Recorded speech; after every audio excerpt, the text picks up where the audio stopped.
Good morning everyone. कल हम लोग एक क्वेश्चन कर रहे थे जो कि इसमें बोर्ड पे लिखा हुआ है और इस क्वेश्चन को हम दोबारा करते हैं क्योंकि किसी टेक्निकल प्रॉब्लम की वजह से वीडियो बीच में रुक गया था। तो क्वेश्चन जो हमें दिया गया है वो ये है कि 6 friends A, B, C, D, E and F are sitting in a closed circle facing the center.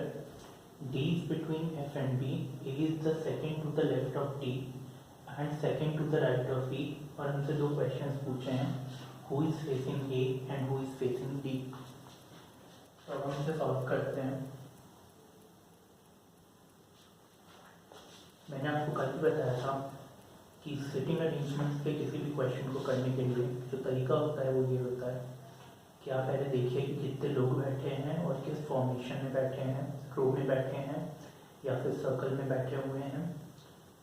आप उतनी पोजीशंस बनाइए जितने लोग बैठे हुए हैं। अगर सर्कल में बैठे हुए हैं तो सर्कल के राउंड बनाइए, अगर रो में बैठे हुए हैं तो रो पे बनाइए और एक एक करके कंडीशंस को पढ़िए और जो भी पोजीशंस हैं उन्हें फिल करना शुरू करिए।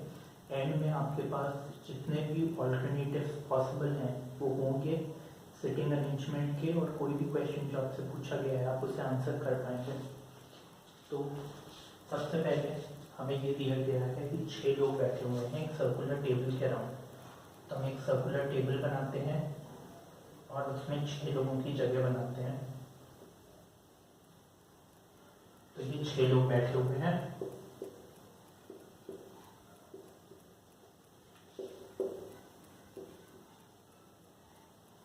अब हम एक एक करके कंडीशंस पढ़ते हैं। पहली कंडीशन हमें ये दी गई है कि D is between F and B। हम मान लेते हैं D कहीं भी एक जगह बैठा हुआ है, मान लीजिए ये। तो हमें क्या गया है कि D F और B के बिटवीन है। तो या तो F यहाँ हो सकता है और B यहाँ हो सकता है, नहीं तो दूसरी पॉसिबिलिटी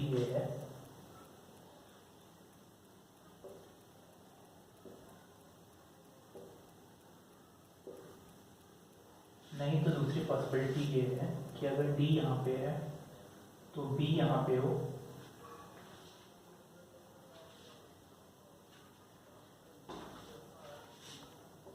B यहाँ पे हो और F यहाँ पे हो। अब हम दूसरी कंडीशन पढ़ते हैं। दूसरी कंडीशन में दी गई है that A second to the left of D। ये D है, D के लेफ्ट साइड में अगर हम देखें यानी इस साइड में, तो second to the left of D जो है हमें A दिया गया है। तो या तो A यहाँ पे होगा और अगर ये केस है तब भी A यहाँ पे होगा। हमें तीसरी कंडीशन दी गई है that A is second to the left of D and second to the right of E।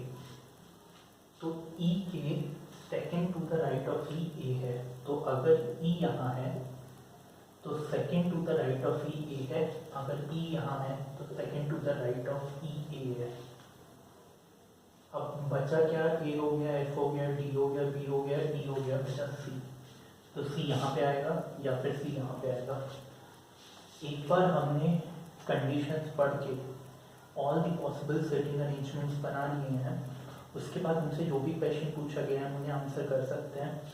Question पूछा गया है हु इज फेसिंग ए, तो जैसा कि हम देख सकते हैं कि अगर ये वाला सेटिंग अरेंजमेंट होता तो ए के ऑपोजिट एफ बैठा हुआ है, और अगर ये वाला सेटिंग अरेंजमेंट होता तो ए के ऑपोजिट बी बैठा हुआ है। तो या तो आंसर बी होगा या तो आंसर एफ होगा। तो करेक्ट आंसर होगा डी। और दूसरा हमसे पूछा गया है हु इज फेसिंग डी।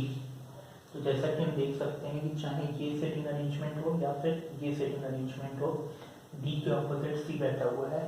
तो इसका आंसर हो जाएगा B, first that is C. I hope आपने इसे नोट डाउन कर लिया है।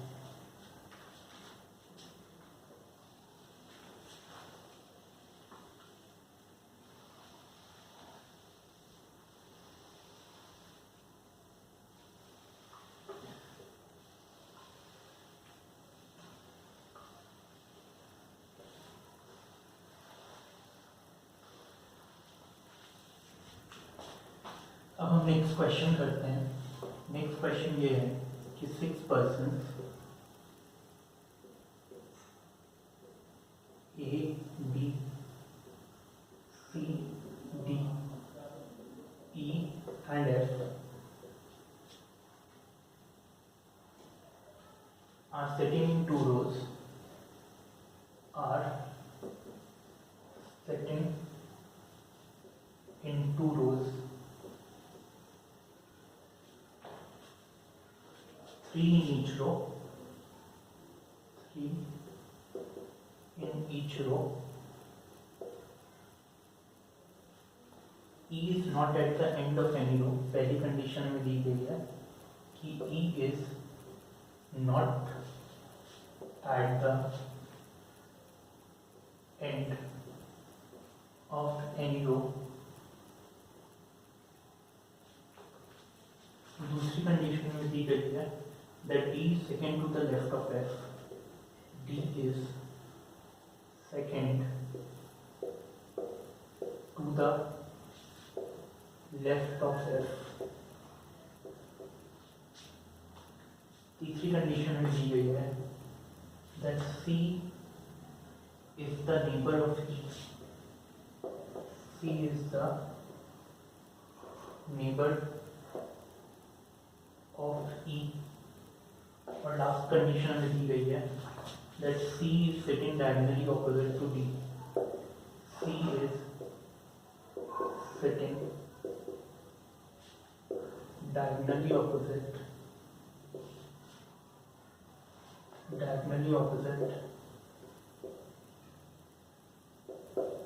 to D.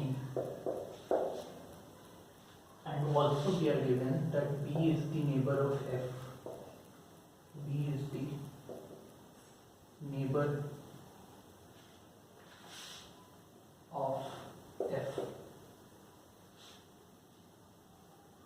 अब हमसे कुछ क्वेश्चन पूछ रहे हैं। पहला क्वेश्चन पूछा गया है that which of the following are sitting diagonally opposite to each other? Which of the following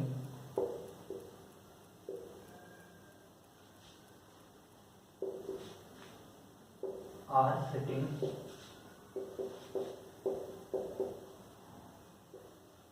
diagonally opposite to each other? Diagonally opposite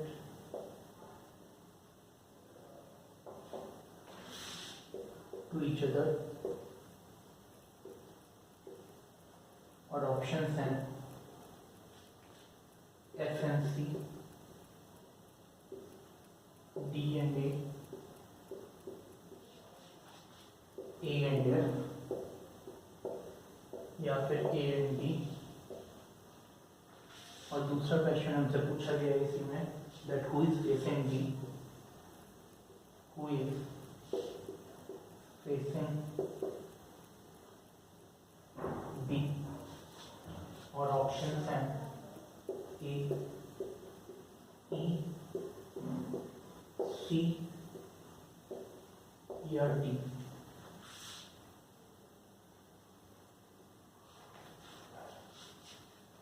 देखने में ये क्वेश्चन ट्रिकी लग सकता है, बट जैसा कि मैंने कहा कि आपको कुछ नहीं करना है कि कल की कंडीशंस पढ़नी है और उन्हें बैठाना है जो भी डायग्राम आपने बनाया है उसमें, और आपके पास आपका आंसर होगा। तो सबसे पहले 6 पर्सन बैठे हुए हैं, 2 रोज में बैठे हुए हैं, 3 इन ईच रो। तो हम बनाना शुरू करते हैं।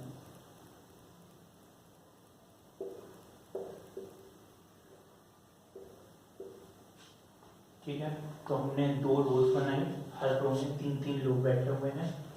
अब हमसे बोला गया है that E is not at the end of any row। E is not at the end of any row का मतलब हुआ कि E बीच में है। अब या तो E यहाँ बीच में हो सकता है इस वाली रो में, नहीं तो E जो है वो यहाँ बीच में हो सकता है इस वाली रो में। ठीक है, फिर हमसे बोला गया है D is second to the left of F। अब या तो लेफ्ट यहाँ, या तो F यहाँ हो सकता है और D यहाँ हो सकता है, नहीं तो F यहाँ हो सकता है और D यहाँ हो सकता है। तो हम इसे बनाते हैं। ये पहला केस है, ये दूसरा केस है, ये तीसरा केस है,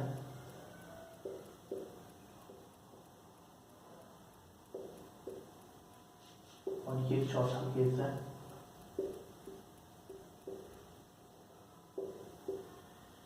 तो हमें कंडीशन दी गई है that D is second to the left of F। तो अगर F यहाँ है तो D यहाँ हो सकता है, अगर F यहाँ है तो D यहाँ हो सकता है, अगर F यहाँ है तो D यहाँ हो सकता है, या फिर अगर F यहाँ है तो D यहाँ हो सकता है। अब आप समझने की कोशिश करिए कि ये दोनों सिमिलर कैसे हैं कि हमने माना है कि जो E है वो सेकेंड रो में बैठा हुआ है सेंटर में। ये दोनों सिमिलर कैसे हैं कि जो E है वो फर्स्ट रो में बैठा हुआ है सेंटर में। बट इसको और इसको अलग क्या करती है चीज़ कि E के साथ ही वाली रो में D और F बैठे हुए हैं, और इस पर्टिकुलर केस में जो E है उस रो में नहीं दूसरी रो में D और F बैठे हुए हैं। सिमिलरली इन दोनों में सिमिलरिटी क्या है कि जो E है वो सेकेंड रो के सेंटर में बैठा हुआ है, बट इन दोनों में अलग क्या है कि जो D और F हैं वो E वाली रो में नहीं है, और इस पर्टिकुलर केस में जो D और F हैं वो E वाली रो में ही बैठे हुए हैं। अब हम नेक्स्ट कंडीशन पढ़ते हैं। नेक्स्ट कंडीशन दिया है that C is the neighbour of E। तो जैसा कि हम देख सकते हैं ये पर्टिकुलर कंडीशन और ये पर्टिकुलर कंडीशन पॉसिबल नहीं है, क्योंकि हमें दिया गया है कि जो C है वो E का नेबर है, जो कि नहीं हो रहा है इस केस में और इस केस में। इस केस में E के नेबर्स D और F हैं, और इस केस में E के नेबर्स भी D और F हैं। तो ये दोनों केस गलत हैं या पॉसिबल नहीं है। और फिर हमें दिया गया है that C sitting diagonally opposite to D। तो C sitting diagonally opposite to D, तो D यहाँ है, D का diagonally opposite ये होगा, तो C sitting diagonally opposite to D क्या तो C यहाँ हो सकता है, या फिर इस केस में अगर D यहाँ पे है तो C यहाँ पे हो सकता है diagonally opposite। और लास्ट कंडीशन में दी गई है B is the neighbor of F। तो B is the neighbor of F का क्या मतलब हो गया कि B यहाँ पे है, या फिर अगर ये कंडीशन है तो B यहाँ पे है, और बचा क्या A, तो A यहाँ पे है, क्या A यहाँ पे है। तो ये दो कंडीशन हो गई हमारे पास जो कि पॉसिबल है। और अब इन दो कंडीशन के हिसाब से हमसे जो भी पूछा गया है हम उसे आंसर कर सकते हैं। तो सबसे पहले पूछा गया है which of the following are sitting diagonally opposite to each other. तो जैसा कि हम देख सकते हैं C और D डायगोनली ऑपोजिट बैठे हैं, A और F डायगोनली ऑपोजिट बैठे हैं। इस केस में भी A और F डायगोनली ऑपोजिट बैठे हैं और C और D ऑपोजिट बैठे हैं डायगोनली।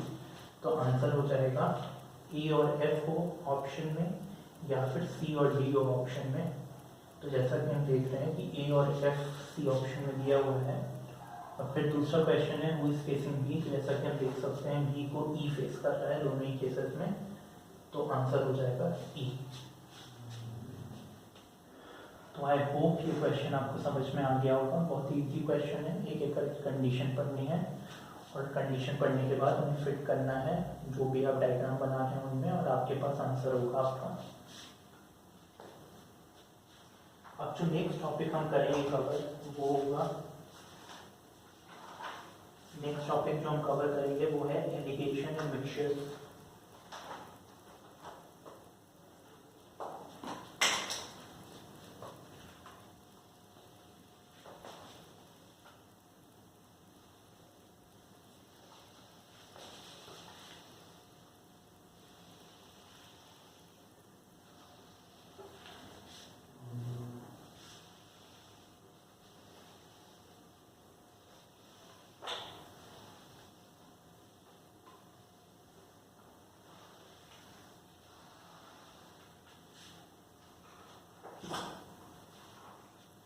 नेक्स्ट टॉपिक जो हम करने जा रहे हैं वो एलिगेशंस एंड मिक्सचर्स है। Alligations and mixtures.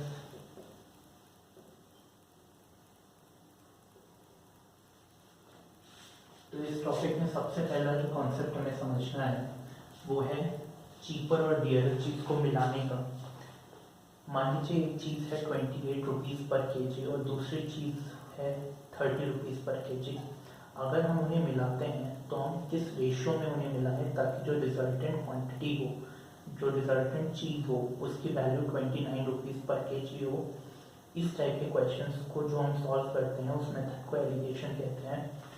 तो एलिगेशन के क्वेश्चंस में एक चीपर क्वांटिटी होती है, एक चीपर क्वांटिटी होती है और एक डियरर क्वांटिटी होती है। डियरर क्वांटिटी यानी अच्छी क्वालिटी की quantity, best quantity. Best quality की चीज़ जो कि महंगी होगी, और चीपर चीज़ जो होगी जो कि लेस क्वालिटी की होगी, एंड देयर सस्ती होगी। तो मान लीजिए चीपर चीज़ का प्राइस 28 रुपीज़ पर केजी है, और महंगी वाली जो चीज़ है उसका प्राइस 31 रुपीज़ पर केजी है। और हमें ये बताना है कि इन दोनों चीज़ों को किस रेशियो में मिलाया जाए ताकि जो मिक्सचर है उसकी वैल्यू 29 रुपीज़ पर केजी हो। तो इस टाइप के क्वेश्चन को करने का बड़ा सिंपल सा तरीका होता है कि आप डायगनली देखिए चीज़ों को। 31 माइनस 29 2 हुआ रेशियो, 29 माइनस 28 1 हुआ। तो यहाँ पे जो हमें मिला, मतलब जो डियरर क्वांटिटी है उसमें से हमने सब्ट्रैक्ट किया इक्विवेलेंट प्राइस को, और जो इक्विवेलेंट प्राइस है उससे हमने सब्ट्रैक्ट किया चीपर चीज़ को, और यहाँ पे लिखा, डायगनली लिखे इन चीज़ों को। तो जो रिजल्ट आएगा वो हमें ये बता रहा है कि अगर हम cheaper is to dearer quantity को 2:1 के रेशियो में मिलाएं तो जो रिजल्टेंट क्वांटिटी होगी उसकी जो वैल्यू होगी वो 29 रुपीज़ पर केजी होगी। अगर चीपर क्वांटिटी की वैल्यू 28 रुपीज़ पर केजी थी और डियरर क्वांटिटी की वैल्यू 31 रुपीज़ पर केजी थी। इसी तरीके से एक और केस हम लेते हैं। मान लीजिए एक मिल्क है जो कि 25 रुपीज़ पर लीटर है, और एक दूसरी क्वालिटी का मिल्क है जो कि 35 रुपीज़ पर लीटर है। और हमें ये पूछा गया है कि इन मिल्क को किस रेशियो में मिलाएं ताकि जो इक्विवेलेंट मिल्क का है उसका प्राइस 30 रुपीज़ पर लीटर हो। तो अगेन जो डियरर चीज़ है उसमें से माइनस करिए इक्विवेलेंट को 5 आएगा, जो इक्विवेलेंट चीज़ है उसमें माइनस करिए चीपर चीज़ को 5 आएगा। तो 5:5 इज इक्वल टू 1:1। इसका मतलब ये हुआ अगर हम 25 रुपीज़ पर लीटर वाले मिल्क को और 35 रुपीज़ पर लीटर वाले मिल्क को 1:1 के रेशियो में मिलाएं तो जो हमें इक्विवेलेंट मिल्क मिलेगा उसकी वैल्यू 30 रुपीज़ पर लीटर होगी। अब हम इस पे भी एक क्वेश्चन करते हैं, एलिगेशन रेट। आई होप आपने ही नोट डाउन कर लिया होगा।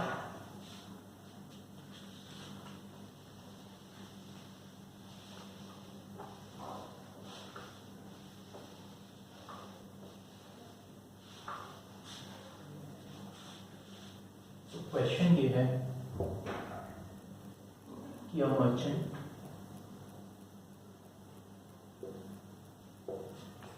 lent out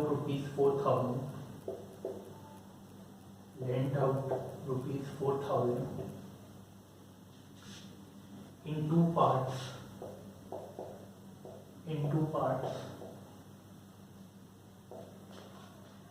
one at 8% interest and other part at 10% interest.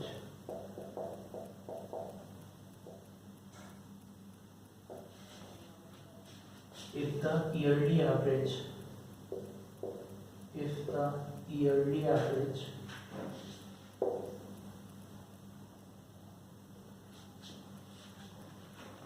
comes out to be 9.6,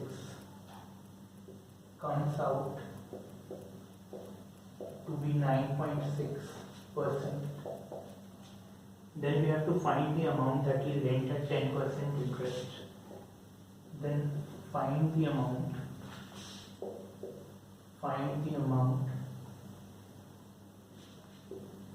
that he lent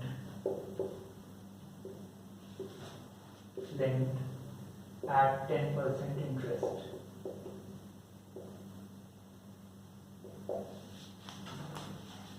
ना कि क्वेश्चन जो है ये एलिगेशन का क्वेश्चन है। पहली बात तो ये है, ये हमें कैसे पढ़ के समझ में आ सकता है कि एक आदमी है, उसके पास 4000 रुपीज़ हैं, उसने वो 4000 रुपीज़ लेंड किए हैं, लेकिन 2 पार्ट में किए हैं। जो पहला पार्ट लेंड किया है उस पर उसे इंटरेस्ट जो मिल रहा है वो 8% पर एनम है, और जो दूसरा पार्ट उसने लेंड किया है एक फिक्स्ड अमाउंट 4000 रुपीज़ का, उस पर उसे इंटरेस्ट 10% पर एनम मिल रहा है।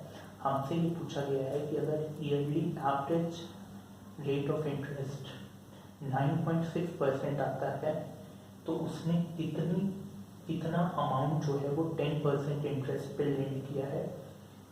क्योंकि जैसे हमने कहा कि उसने कुछ पार्ट 10% पे लेंड किया है और कुछ पार्ट 8% पे लेंड किया है, हमें फाइंड करना है कि उसने कितना पार्ट 10% पे लेंड किया है, ताकि इक्विवेलेंट जो ईयरली रेट ऑफ इंटरेस्ट है वो 9.6 आए।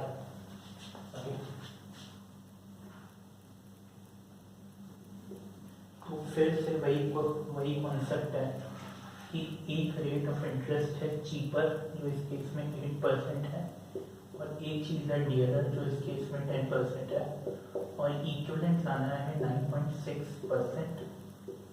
तो फिर वही बात है कि डियरर में से इक्विवेलेंट माइनस किया तो 0.4 आ जाएगा, और इक्विवेलेंट में से चीपर को माइनस किया तो 1.6 आ जाएगा। तो इसका मतलब ये हुआ कि अगर हम 0.4:1.6 के रेशो में 8% और 10% पे लेंड करें तो जो हमें इक्विवेलेंट इंटरेस्ट आएगा ईयरली वो 9.6 होगा। इसका मतलब ये हुआ कि 0.4 के रेशो में हम उस क्वांटिटी को लेंड करेंगे जिसे हम 8% पे लेंड कर रहे हैं, और 1.6 के रेशो में या 1.6 की वैल्यू में हम उस क्वांटिटी को लेंड करेंगे जिसे हम 10 पे लेंड कर रहे हैं 10% पे। तो इसका मतलब हो गया कि अगर पार्ट ए है, जिसे हमने 8% पे लेंड किया है, अपॉन पार्ट बी जिसे हमने 10% पे लेंड किया है, इनका जो रेशियो है वो 0.4:1.6 आना चाहिए। इससे बेसिक अलजेब्रा से हम कह सकते हैं कि जो पार्ट बी है जिसे हमने 10% पे लेंड किया है, अगर हमें उसकी वैल्यू निकालनी है तो वो बराबर हो जाएगी 1.6/1.6 प्लस 0.4 इंटू जो टोटल वैल्यू लेंड की है उसने, जो कि 4000 रुपीज़ है। तो ये वैल्यू आ जाएगी 1.6/2 इंटू 4000, जो कि आ जाएगा 3200 रुपीज़। तो इससे हमें पता क्या चलता है फाइनली कि इस बंदे ने 4000 रुपीज़ को 2 पार्ट में लेंड किया है। एक पार्ट है 3200 रुपीज़ जो कि इसने लेंड किया है 10% के रेट ऑफ इंटरेस्ट पे, जो कि हमने निकाला है, और एक पार्ट है जो बचा 4000 माइनस 3200, दैट इज 800 रुपीज़ उसने लेंड किया है 8% के रेट ऑफ इंटरेस्ट पे। हम नेक्स्ट सिंपल क्वेश्चन करने वाले हैं।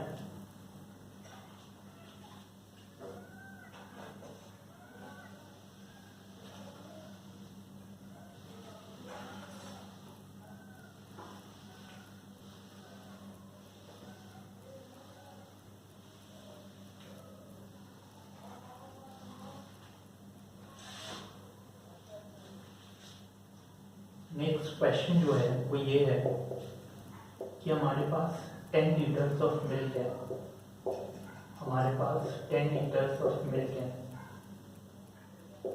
और इसमें से हम 10% मिल्क निकाल लेते हैं,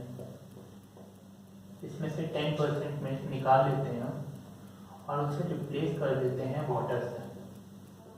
जितना हमने निकाला है मिल्क उसे वाटर से रिप्लेस कर देते हैं। हम फिर से यही चीज़ करते हैं कि जो मिक्सचर बना है वाटर और मिल्क का, उसमें से 10% मिक्सचर निकालेंगे, और फिर से जितना मिक्सचर निकाला है उतनी क्वांटिटी को वाटर से रिप्लेस कर देंगे। और हम लास्ट बार फिर से यही चीज़ करते हैं कि अब जो वाटर और मिल्क का रिजल्टेंट मिक्सचर है उसमें से 10% मिक्सचर निकालेंगे और वाटर से रिप्लेस कर देंगे, और अब हमें ये पूछा गया है कि इस चीज़ को 3 बार करने के बाद जो इक्विवेलेंट क्वांटिटी ऑफ मिल्क है वो कितना रह जाएगा, कितने लीटर्स रह जाएगा, ये हमसे पूछा गया है। तो देखिए इस पर्टिकुलर टाइप के क्वेश्चन में जो लॉजिक लगता है वो लगता है परसेंटेजेस का। बहुत सिंपल है करना कि इनिशियल जो क्वांटिटी ऑफ मिल्क थी वो 10 लीटर है, इसमें से आपने 10% मिल्क निकाल लिया तो बचा 90% मिल्क, दैट इज 0.9। अब जो वैल्यू आई है इसमें से फिर से आपने क्या किया है, इस मिक्सचर में से 10% मिक्सचर निकाल लिया और उसे वाटर से रिप्लेस कर दिया, तो जो मिक्सचर बचा वो बचा 90%, तो 0.9 ऑफ दिस वैल्यू। और फिर से जब हमने तीसरी बार किया तो इस मिक्सचर में से 10% मिक्सचर निकालने के बाद जो वैल्यू बची वो बची 90%, that is 0.9 of this whole thing, 0.9 of this whole thing. तो ये हमारा आंसर आ जाएगा। इसे जो हम सॉल्व करेंगे तो आएगा 9 9 जा 81 और 81 9 जा 7.29 लीटर्स। तो इसमें बहुत ही बेसिक कॉन्सेप्ट परसेंटेजेस का यूज़ हो रहा है। परसेंटेजेस हम लोग करेंगे आगे आने वाले लेक्चर्स में। तो बेसिकली क्या है कि इनिशियल में 10 लीटर्स का मिल्क था, 3 बार हमने 10% निकाला और उसे वाटर से रिप्लेस कर दिया, तो इक्विवेलेंट क्वांटिटी तो 10 लीटर ही रहेगी क्योंकि हम जितना निकाल रहे हैं उसे वाटर से रिप्लेस कर दे रहे हैं। लेकिन जो इक्विवेलेंट क्वांटिटी ऑफ मिल्क बचेगा ऐसा 3 बार करने के बाद वो 0.9 दैट इज 90% ऑफ 90% ऑफ 10 यानी 7.29 लीटर्स हो जाएगा। अब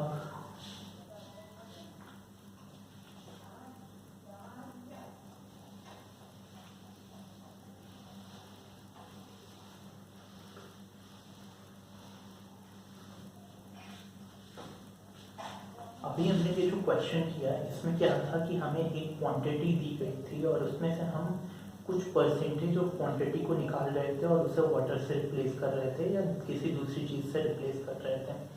अगर हमें जो क्वांटिटी हम निकाल रहे हैं वो परसेंटेज में ना देखे लीटर्स में दी हो तब इस क्वेश्चन को कैसे करेंगे वो अब हम देखेंगे। कि हमें एक क्वांटिटी दी गई है इतने लीटर्स, उसमें से हम x लीटर्स निकाल रहे हैं और उसे वाटर से रिप्लेस कर देते हैं, ऐसा n नंबर ऑफ टाइम्स कर रहे हैं। तो वो जो शुरू में क्वांटिटी थी उसकी वैल्यू क्या बचेगी एंड में n बार करने के बाद, वो कैसे निकालें। अगर ये दिया हुआ है कि x लीटर्स हम बार बार निकाल रहे हैं ना कि x परसेंटेज हम बार बार निकाल रहे हैं और उसे वाटर से रिप्लेस कर रहे हैं,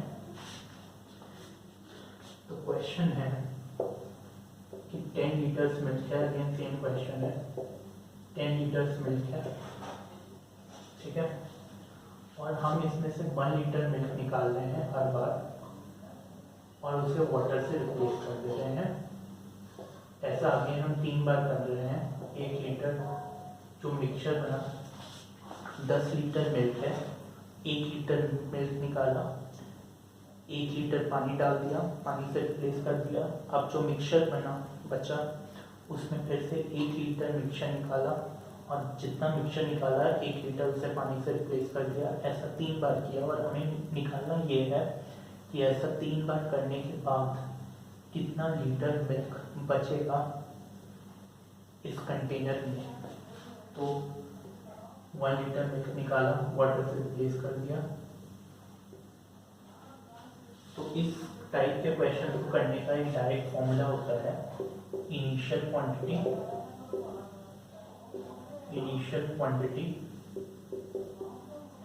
इनटू इनिशियल क्वांटिटी माइनस जो क्वांटिटी हम निकाल रहे हैं, quantity taken out every time upon initial quantity and to the power, जितनी बार हम ये प्रोसेस कर रहे हैं, number of times replacement is done. number of times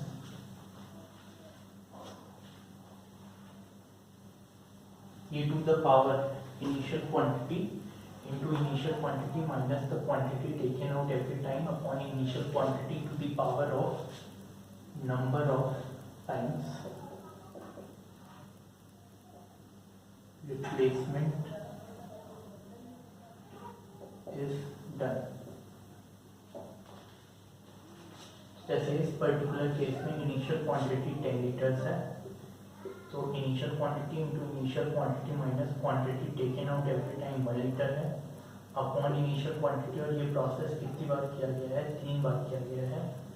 ये हो जाएगा 10 into 0.9 to the power of 3, answer same आ जाएगा 7.29 लीटर्स। आंसर सेम क्यों आ रहा है?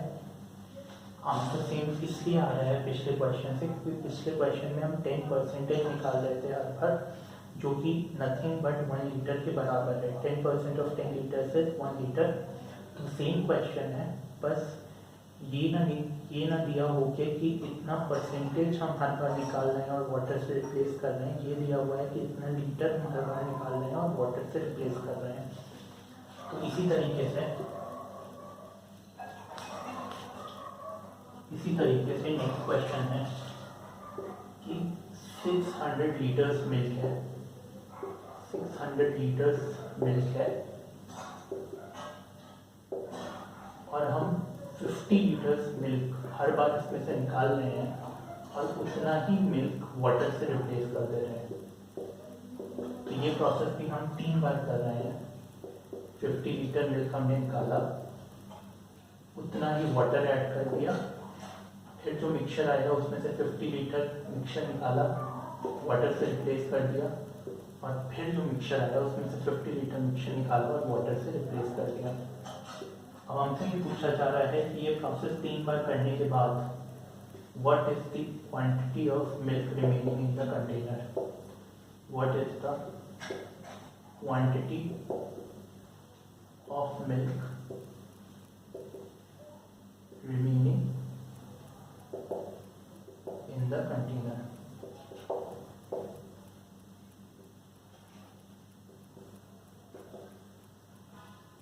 तो सेम फॉर्मूला लगाएंगे। इनिशियल क्वांटिटी क्या है? 600 इंटू 600 माइनस क्वांटिटी कितनी हर बार निकाली जाती है? 50 लीटर्स अपॉन इनिशियल क्वांटिटी 600, और ये प्रोसेस कितनी बार किया जाता है? 3 बार। तो जो हमारा आंसर आ जाएगा वो आ जाएगा 600 into 600 minus 50 upon 600 to the power of cube. तो आई होप कि मैं जो भी समझाना चाहता था वो मैंने अच्छे से समझाया है। अगर आपको मेरा वीडियो पसंद आया तो प्लीज़ इसे लाइक करिएगा, मेरे चैनल को सब्सक्राइब करिएगा, नीचे कमेंट करिएगा कि आप क्या चाहते हैं मैं अगली बार क्या पढ़ाऊँ, और